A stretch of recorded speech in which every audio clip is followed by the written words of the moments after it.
Hey everyone, Tony Gentilcore. I'm actually at Boston University Strength and Conditioning today, about to get a lift on with my buddy Dave Rack. We're about 5 minutes away from doing some squats and deadlifts ourselves. But today I want to talk about a little bit of squatting technique and what we mean by getting tight in the squat. So some of you might remember a couple weeks ago where I discussed the importance of the setup.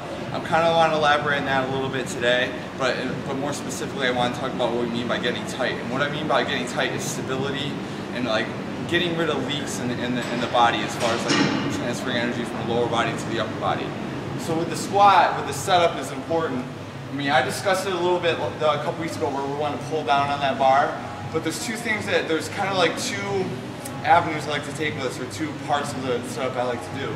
And number one is we want to get that brace in our stomach. So I like to tell guys once they get set up and they pull out on the bar, to get their big air at once, unrack, take 2 steps back, and get that air again. So they do it twice, so they maintain that tightness that we're talking about. So again, we're pulling down on the bar, and I know a lot of people like to debate whether we want thumbs over the bar or thumbs under. My personal preference is thumbs under. That way it prevents people from trying to lift up on the bar. But we're pulling down and we're keeping that tightness, maintaining that brace.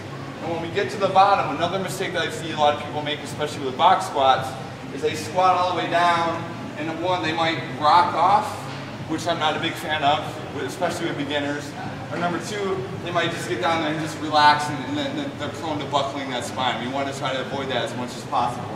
So what I like to say is you want to maintain that stiffness and tightness on the box too. So rather than rocking off the box, you want to sit back, maintain that stiffness, pause, and pop it back up. So again, it's not just squatting down and rocking off. I mean, if you're someone who's squatting 500, 600, 700 pounds and have programmed yourself to stay out of those last 2 to 3 degrees of end flexion, great, but most people aren't at that point. So again, we want to squat down, maintain that stiffness, and come back up. So those are just 2 little tips.